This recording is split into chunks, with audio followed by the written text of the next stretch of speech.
What's up, guys? It's the Hybrid Camper Guy. It is currently 2 o'clock in the morning, and I have every camper's worst enemy. A water leak. Stay tuned. Alright, guys, I'm going to go ahead and put the water pump back on. Let's see. Took the drawer out. Oh, yeah, there she goes. Drip, drip, drip. And that is the new fitting I put on. So we got to figure that out. Now, that thing was a pain to put on. I think somebody possibly cross-threaded it before. So I'm going to go ahead. I got to pull this whole breaker panel out, and then we'll go from there. Alright, guys, I'm going to set you up in here. It's the bottom fitting that's leaking. Oh, man. Try not to make you dizzy. There we go. Okay. So what we're going to try to do first is tighten up the fitting. Squeeze in here behind the electrical panel. It's always fun. Let's see if I can get another turn out of this, or a quarter turn. I don't have any of my tools with me.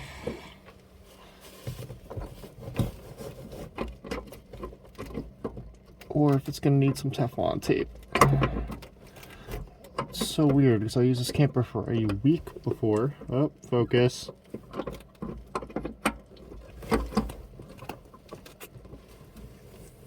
Ow. Stupid camera. Focus. Sorry, guys. Jeez. Fucking no room in here. There's no worst possible spot. I have a pair of pliers, a Phillips head, and a flathead. I don't have my truck with me.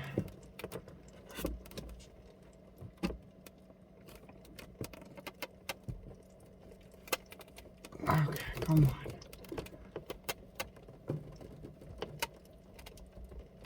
on. Okay, we're getting some turns out of her.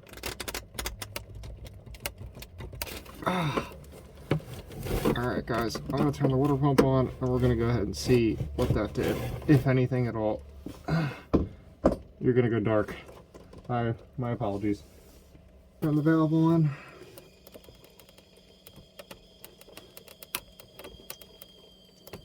Oh boy. Oh, there we go. Let's see. Are we leak free?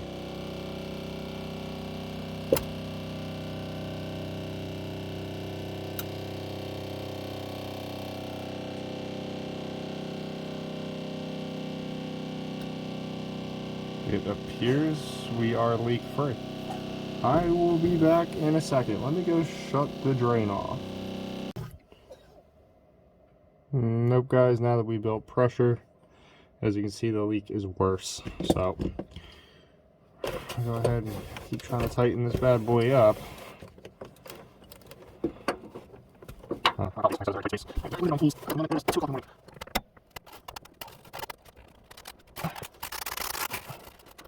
Alright, we're slowing down. That's progress, right? So how here is going to turn the line out short, as you know, these Teflons are very stiff. So you put it in that angle, very, very hard to install. Yeah, that's not going to work very good. Oh boy, I'm ready for the right now. Constantly taking it off. Teflon tape. Trying to allow it first. Oh, come on. Oh boy. I'm not taking the plugs. I'm going to transfer the guys. Alright, let's let all around. Just one of those nights, guys, you know. I was in the middle of Joan and the camper, watching a little Matt's RV reviews on a newer Puma aluminum sided fifth wheel, actually, with a mid bump, which is pretty cool. You guys should definitely check this out. Drinking a beer, and now I got my kitchen torn apart. So anyway, the hot water heater is just about fully drained, so let's get back into it. And I may have a fix for this guy. I was going to install a second valve on the cold water inlet to the hot water heater, which this one does not have for some reason. And I do have the newer style quick connect clamps that you do not need a tool for. All you need is pliers. So I may actually shorten up the line for the hot water T, which will stop putting outward strain. I mean, if this is the hot water heater here, there's a little bit of outward strain on that hose, which is leaking, which is also why I'm needing pliers to tighten it up, which I'm sure some of you guys are commenting down below like, hey man, this is it's a hand tight only fitting. Why do you need pliers? That is why. So let's see if we can fix this up, put you guys on a little bit of a time lapse, and let's get our hands down in this tiny little space. Campers, man, they are always fun.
Alrighty guys, so here's what I think happened. Okay, so bear with me. I'm gonna take you inside here.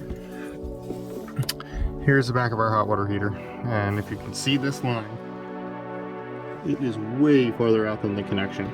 So, I inspected the seal is good. So here's what I think's happening. See where this fitting, this line wants to sit compared to the fitting here? I have to pull it all the way in. See that awkward angle?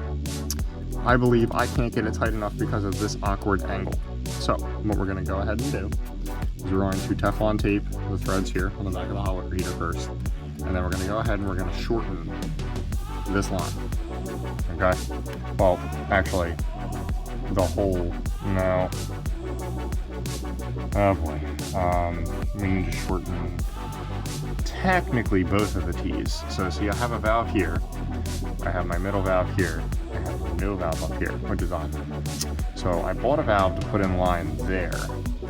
And I have two new fittings, but that's not going to work. So what we're going to go ahead and do is we're going to shorten the entire T tonight. So we're going to cut it there, and we're going to cut it there, and we're going to bring this entire T backwards.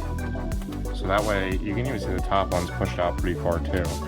So they clearly did something wrong here. Here are the tools we are going to need. These are some new fittings. Okay, so you don't need the metal bands anymore. Let me see if the name is on these things. I forget what they're called. Yes, it is. They are called PEX lock fittings. So all you do is you go ahead and you slide it on the line, and you just take some pliers and move around here. You go ahead and you squeeze both ends with some regular pliers, and it is tight and it works just like the metal fitting. To go ahead and cut the PEX, which is the plastic tubing, we're gonna need a pair of PEX cutters. I got these at what was it? Home Depot for I think like $10. They are Apollo. There we go. Because you need to make a clean cut on that plastic tubing to make sure that it's uniform all the way around to be able to fit it over top of the barb. So I'm going to try to get you back up in there, and that's what we're going to do. We're going to go ahead and shorten that T, and we're essentially going to bring it backwards so that it's more in line with the hot water heater instead of cocked like this. And this should take care of a problem, so let's go.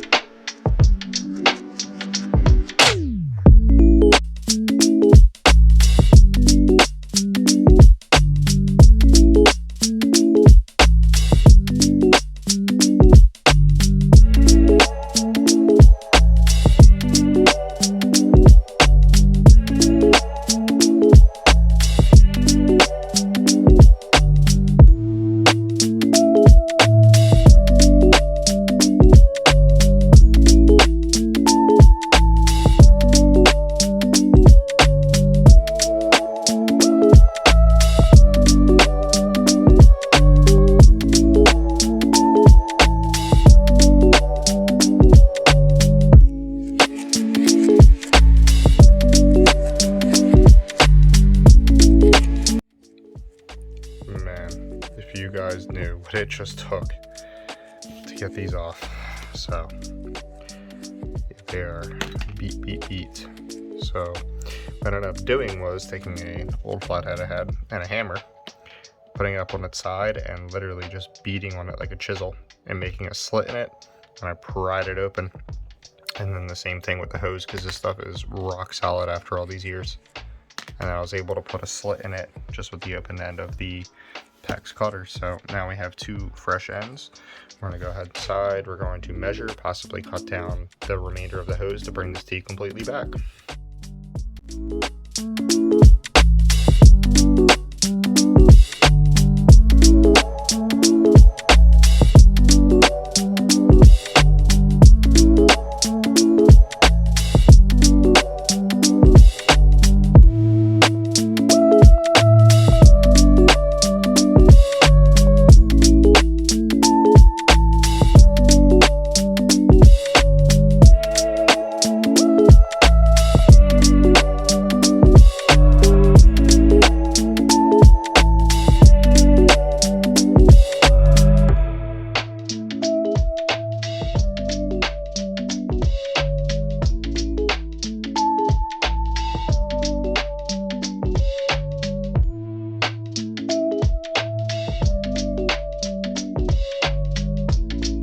The next day, and I went ahead and got a new swivel fitting, and this is warranted by the manufacturer. So I got a new one of these, and I got rid of the MPT plastic and I got brass. So let's throw it in. Guys, take some Teflon tape here.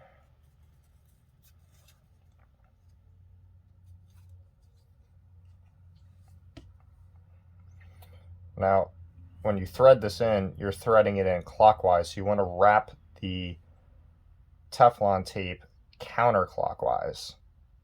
All right, we're going to start one thread just about before the first thread that goes into the hot water heater itself. Oh boy. Sometimes it happens. It ripped. Just take your time, make sure you do it right. You want it nice and flat. The first wrap is always the hardest.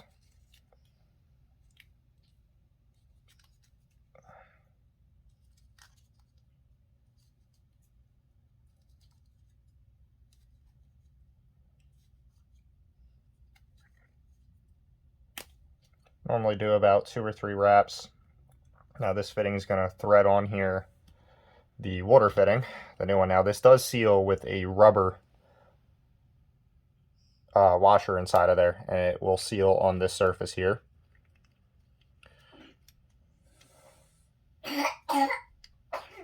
But what I'm going to do is I'm going to go ahead and I'm also going to wrap it with Teflon tape so that it threads, so it seals the thread. So the thing I'm confused about this, like I said, guys, you know, I don't know absolutely everything.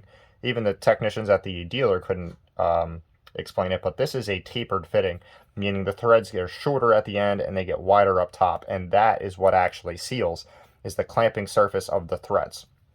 So, but this fitting is not tapered thread. It is 1/2 inch like this thread, but it seals with an O-ring. So there's not much of a sealing surface here, as you can see.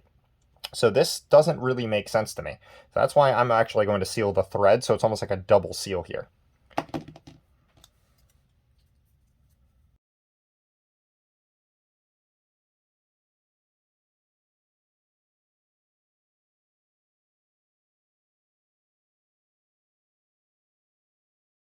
Next we have our new fitting here, and here is our line with our clamp. I just slide the clamp down on the line. All right, and this is going to be a little bit hard to do on camera. So we know that the fitting is at a slight upward angle, so you want to clamp it in that direction, because once it's clamped on there, it's not going to swivel anymore. It's not like this end that is a swivel end. So we know it's at a slightly upward angle. So that's what we're going to do here. You just go ahead and you push the fitting down in. There's one, there's two. All right, slight upward angle.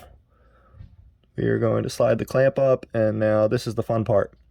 So like I said, you don't need a special tool to do this, you just need pliers. Now that doesn't necessarily make it super easy to crimp. You want to use a big set of pliers, something bigger than this, unless you're He-Man. What you do is you go ahead and you grab either side with the pliers, and you squeeze until it clicks. And there it is, guys. That is a PEX lock. See, now it won't swivel side to side, but I thought that was pretty cool. So you don't need to buy the big expensive tool to do it. And now I'm going to get you up in there, and we are going to install the brass fitting inside of the tank itself.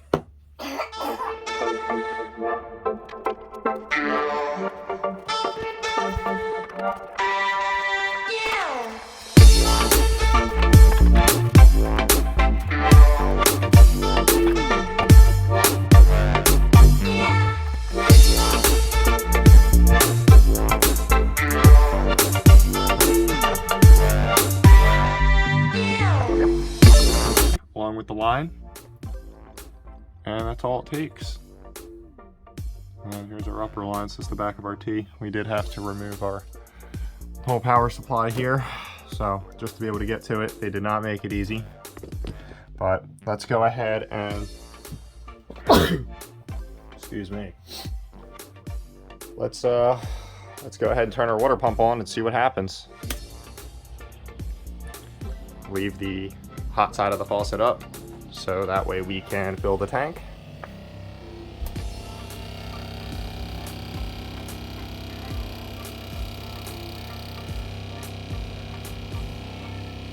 Oh, you know what? Hold on. Alright guys, and there we are, completely leak free. So we had an effective swivel fitting. I'll go ahead and show you. Turn the hot water on. Water pump's on, you can hear it. Build pressure. So there you go. That's a unexpected water repair. I mean, you always got to prepare for the worst. That's why I keep a lot of tools and supplies in the camper. Can't keep everything, but I did have a lot of it with me, so let this be a lesson to you all. Unexpected repairs like this happen. I definitely hope it helped you guys. It's like I said, it's not too hard. You guys can do this stuff yourself. All this stuff can be purchased at your local Home Depot or Lowe's or whatever other hardware store you guys have near you. So not too bad of a repair, just a little bit of a inconvenience that I had to do it all night into this morning. I am exhausted, and now I've got to cut some grass and fix my hot tub because the repairs just never end, do they? But you know what? We all love this life. It's part of it. You got to give, you got to take, and it is what it is. I love you all. Thank you so much for supporting me. If you have any questions or comments, please leave them down below. Don't forget to hit that like and subscribe button. It doesn't cost you anything, and it sure helps me bring you guys more awesome content. Until next time.